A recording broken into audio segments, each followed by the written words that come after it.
Hello everyone. आज हम देखेंगे आपके परसेंटेज यानी कि प्रतिशत से रिलेटेड क्वेश्चंस। और ये हमारा जो क्वेश्चन होगा ये क्वेश्चन नंबर 30 होगा, जो कि लैंग्वेज बेस्ड क्वेश्चंस होगा। इसके प्रीवियस में हमने 1 से लेकर के जो 29 1 से लेकर 29 तक का जो वीडियो है उसको बनाया हुआ है, जिसका लिंक हमारे डिस्क्रिप्शन बॉक्स में अवेलेबल है, या फिर उसका प्लेलिस्ट भी बना हुआ है परसेंटेज नाम से। तो आप प्लेलिस्ट में जाके उस वीडियो को देख सकते हैं। और आप एक बार प्रीवियस सारे क्वेश्चंस को देखें, 1 से 29 तक को आप देखें। और उसमें हमने आपको इंट्रोडक्शन भी दिया हुआ कि परसेंटेज क्या होता है, परसेंटेज को हम कैसे डील करते हैं, कैसे क्वेश्चंस को सॉर्ट आउट करते हैं, कैसे हम परसेंटेज से फ्रैक्शन में जाते हैं और कैसे फ्रैक्शन से परसेंटेज में जाते हैं। ये सारी नॉलेज हमने आपको दी हुई है, जिसका वीडियो प्लेलिस्ट में अवेलेबल है। तो आप एक बार पहले प्रीवियस वीडियो को वॉच कर लें, ताकि आपकी जो भी डाउट है प्रीवियस में वो क्लियर हो जाए। और उस बेस पे जब आप इस क्वेश्चंस को देखेंगे तो आपको काफ़ी अच्छे तरीके से समझ में आएगा। तो स्टार्ट करते हैं इस वीडियो को।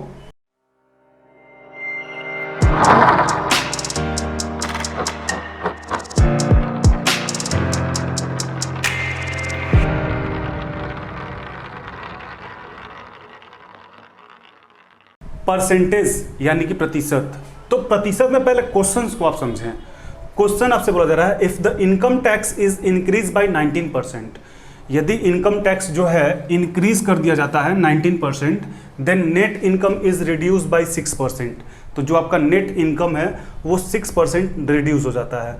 Find the rate of income tax. यदि आयकर में 19% की वृद्धि हो तो शुद्ध आय में 6% की कमी हो जाती है। जब आपका इनकम टैक्स बढ़ेगा तो आपकी जो आमदनी होगी उसमें तो कमी होगी ही ना। तो आयकर की दर ज्ञात कीजिए। तो इस क्वेश्चन को करने से पहले हम कुछ कॉन्सेप्ट्स देखेंगे। और कॉन्सेप्ट्स में आप यहाँ पे ध्यान दें कि अगर आपका क्या लग रहा है, यहाँ पे इनकम की बात करें, यहाँ पे टैक्स की बात करें और यहाँ पे नेट इनकम की बात करें, नेट इनकम की बात करें, यदि इस तीनों चीज़ पे बात करें तो हम ऐसा एज्यूम करते हैं कि आपका जो इनकम है वो 100 रुपीज़ है। आपका जो इनकम है वो 100 रुपीज़ है। और 100 रुपीज़ में यदि आपको 20% यानी 20 का टैक्स देना हो, चूँकि हम 100 एज्यूम किए हैं, 20% आपको टैक्स देना, तो 20% का 20 ही तो होगा। तो आपका जो नेट इनकम होगा वो कितना हो जाएगा? नेट इनकम जो होगा आपका 80 हो जाएगा। ये तो आपको बातें समझ में आ रही है कि यदि आप 100 रुपीज़ कमाते हैं, उस पर आप 20 रुपये का टैक्स भरते हैं, तो आपका जो नेट इनकम रहेगा वो 80 रहेगा। अब कुछ ऐसा हम करते हैं कि आपका जो इनकम है वो 100 ही रहता है। आपका जो इनकम है वो 100 ही रहता है। और टैक्स में आप क्या कर दे रहे हैं? टैक्स में आप 5% की जो है बढ़ोतरी कर दे रहे हैं। तो अब आपको टैक्स कितना देना होगा? अब आपको टैक्स देना होगा 25 रुपीज़। तो जब आप टैक्स में 5% के इंक्रीज किए हैं तो नेट इनकम में भी आपका क्या होगा? नेट इनकम में भी आपकी कमी हो जाएगी 5 रुपीज़। क्यों? क्योंकि 100 में से 25 को माइनस करेंगे तो आपका अब नेट इनकम कितना होगा? 75। यहाँ तक तो आपको बातें समझ में आ रही है। अब इसमें आप एक चीज़ ध्यान दें कि आपका जो टैक्स 5% बढ़ रहा था तो नेट इनकम भी 5% घट रहा था। तो इस बेस पे हम ऐसा भी तो बोल सकते हैं कि यदि आपका जो इनकम 100 रुपीज़ ही है, इनकम आपका 100 रुपीज़ ही है, और यदि हम ऐसा बोले कि इसमें जो टैक्स है वो 2 बढ़ा दिया जा रहा है, यानी 2% बढ़ा दिया जा रहा है, तो जब आपका ये टैक्स जो है 2% बढ़ा दिया जाएगा तो आपका जो नेट इनकम होगा वो कितना होगा? अब आपका टैक्स आपको 2 रुपीज़ देना है। आपको 2 रुपीज़ जब टैक्स देना है, 20 था, इसमें हम 2 क्या कर दिए? बढ़ा दिए। तो अब आपको टैक्स कितना है? 2 रुपीज़ देना है, यानी कि आपका जो नेट इनकम होगा वो कितना हो जाएगा? 88 हो जाएगा। ये बात तो आपको समझ में आ रही है। क्यों? क्योंकि 100 रुपीज़ में से आप 2 रुपीज़ जो है वो तो टैक्स दे रहे हैं, तो 2 रुपीज़ दे रहे तो 98 रुपीज़ हो जाएगा ना। आपका नेट इनकम क्या हो जाएगा? 98 रुपीज़, यानी यहाँ पे क्या हो जाएगा? 2 का आपको लेस हो जाएगा।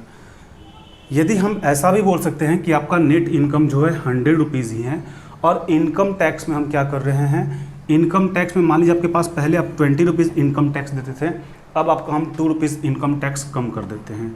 तो 2 रुपीज़ इनकम टैक्स जब आपका कम करेंगे तो पहले आप 20 रुपीज़ देते थे, अब कितना देंगे? 18 रुपीज़ देंगे। अब आप 18 रुपीज़ देंगे, यानी कि अब आपका जो नेट इनकम होगा, अब आपका नेट इनकम पहले 80 आता था, अब 2 रुपीज़ बढ़ जाएगा, यानी कि 2 हो जाएगा। तब आपका नेट इनकम कितना हो जाएगा, ये आपका जो हो जाएगा 82 हो जाएगा। ये बात तो आपको समझ में आ रही होगी।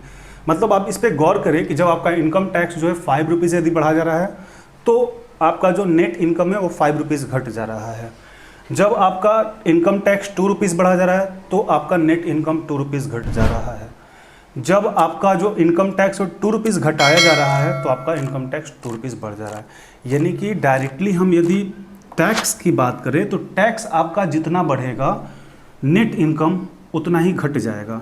टैक्स इनकम आपका जितना बढ़ेगा नेट इनकम उतना ही घट जाएगा, और टैक्स आपका जितना घटेगा नेट इनकम उतना ही बढ़ जाएगा। यानी ऐसा बोल सकते हैं कि ये दोनों एक दूसरे का क्या डायरेक्टली प्रोपोर्शनल है। घटेगा जितना उतना ही बढ़ेगा, या जितना बढ़ेगा उतना ही घटेगा। बट यदि आप परसेंटेज की बात करें तो यदि आपका 5 रुपीज़ टैक्स देना हो रहा है, कितना में आप टैक्स दे रहे हैं, 20 में इंटू 100, तो आपका टैक्स कितना लगेगा, आपका जो टैक्स है 25% लगेगा। और यही जो आप टैक्स है -5 रुपीज़ कर रहे हैं, -5 रुपीज़ कितना में, 80 में इंटू 100, तो ये आपका कितना हो जाएगा, 16 हो जाएगा। यानी कि -1/16 इंटू 100, ये किसका रेशियो होता है, ये आपका होता है 6/1/4 का। यानी कि अब आप ध्यान दें, आपका जो टैक्स था वो तो सेम इंक्रीज और डिक्रीज कर रहा था, सेम 5 रुपीज़ आपका इंक्रीज किया और नेट इनकम भी 5 रुपये डिक्रीज हो गया। यदि रुपये की बात करें तो डायरेक्ट था, लेकिन यदि आप परसेंटेज जब निकालेंगे तो परसेंटेज आपका अलग होगा। मतलब फुल्ली हमें कहने का मतलब ये है कि जब आप टैक्स को परसेंटेज में कन्वर्ट करेंगे, यदि टैक्स सेम घटे उससे कोई सुनिए, जब परसेंटेज में कन्वर्ट करेंगे तो अलग अलग वैल्यू होगा। बट यदि आप इंक्रीज या डिक्रीज डायरेक्टली फॉर्म में कर रहे हैं तो आपका जितना डिक्रीज होगा उतना ही आपका नेट वैल्यू बढ़ेगा, या फिर जितना ही आपका टैक्स बढ़ेगा नेट वैल्यू उतना ही आपका कम होगा। तो ये आपका पूरा था कॉन्सेप्ट। इसको आप एक बार नोट डाउन करें या फिर स्क्रीनशॉट ले लें, फिर उसके बाद आप क्वेश्चंस को सॉल्व करते हैं। अब यहाँ पे हम क्वेश्चंस को सॉल्व करते हैं। तो क्वेश्चंस को आप पहले ध्यान से देखिए, आपको क्वेश्चन समझ में आ गया है कि यदि आयकर में 19% की वृद्धि की जाए तो शुद्ध आय में 6% की कमी हो जाती है। आयकर की दर ज्ञात कीजिए।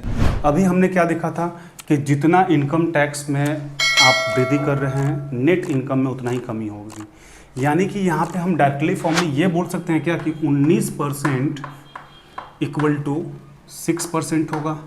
अब रही बात, आप ये सोचते होंगे कि 19% इक्वल टू 6% क्यों होगा, क्योंकि अभी हमने आपको दिखाया कि जिस अमाउंट से आपका जो इनकम टैक्स बढ़ रहा है, जिस अमाउंट से आपका टैक्स बढ़ रहा है उसी अमाउंट से आपका जो रेवेन्यू होगा यानी कि नेट इनकम होगा वो घटेगा, बट परसेंटेज अलग होगा। तो परसेंटेज अलग होगा यानी उसका टैक्सेस तो सेम ही रहेगा ना, अमाउंट तो सेम ही लगेगा।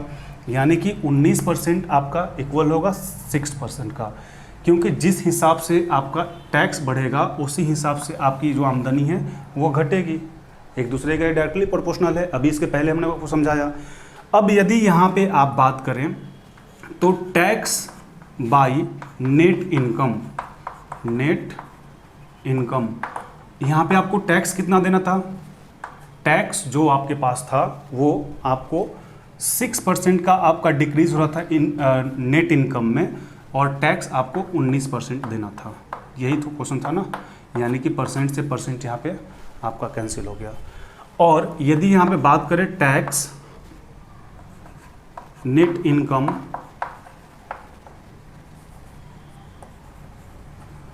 टैक्स की बात कर लें, नेट इनकम की बात कर लें, और यहाँ पे इनकम की बात कर लें, यानी कि यदि आपका जो रेवेन्यू है यानी शुद्ध जो आय है वो -6 होता है तो आपका टैक्स नेट इनकम कितना आता है, 19 रुपया।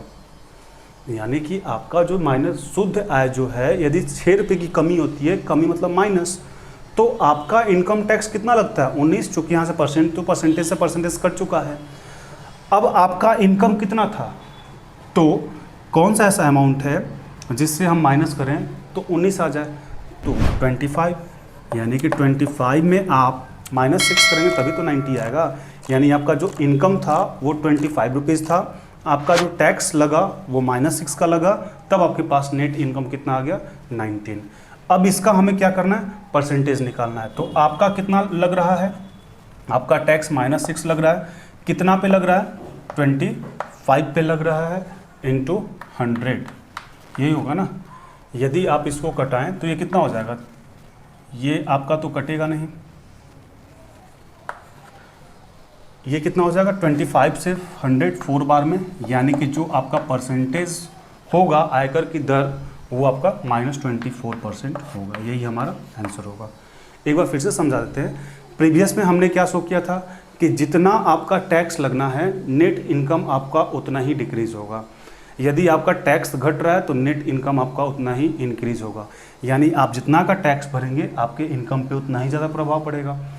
यानी उसके बाद हमने आपको ये भी बताया था कि जब इनकम आपका घटेगा इनकम टैक्स बढ़ेगा तो इनकम घटेगा, यदि टैक्स आपका घटेगा तो इनकम बढ़ेगा, बट दोनों का जो परसेंटेज होगा वो अलग अलग होगा।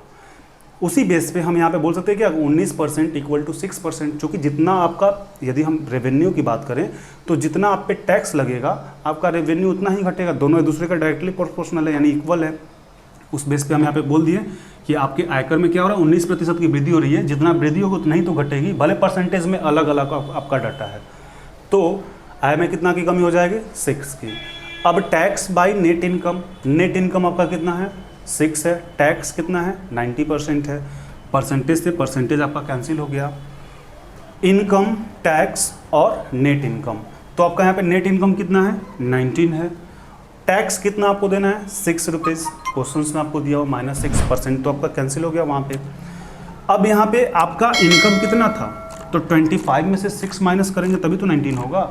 आप ऐसे भी कर सकते हैं कि ये माइनस में तो जाए तो प्लस में, यानी 19 और 6 25 रुपीज़ आपका इनकम था, 6 रुपीज़ आपने टैक्स दिया, तो आपका नेट इनकम 90 रुपीज़ हुआ। अब हमें तो ये निकालना था ना कि परसेंटेज कितना होगा, आयकर की दर ज्ञात कीजिए, दर मतलब परसेंटेज। तो -6 रुपीज़ आप टैक्स पे कर रहे थे, आपके इनकम कितना था 25 रुपीज़ इंटू 100, 25 से 100 कैंसिल हो गया, यानी 6 4 जा 24, यानी जो आपका रेट था वो 24% था। अब आप इसको या तो स्क्रीनशॉट ले लें या फिर इसको नोट डाउन करें, फिर आगे बढ़ते हैं।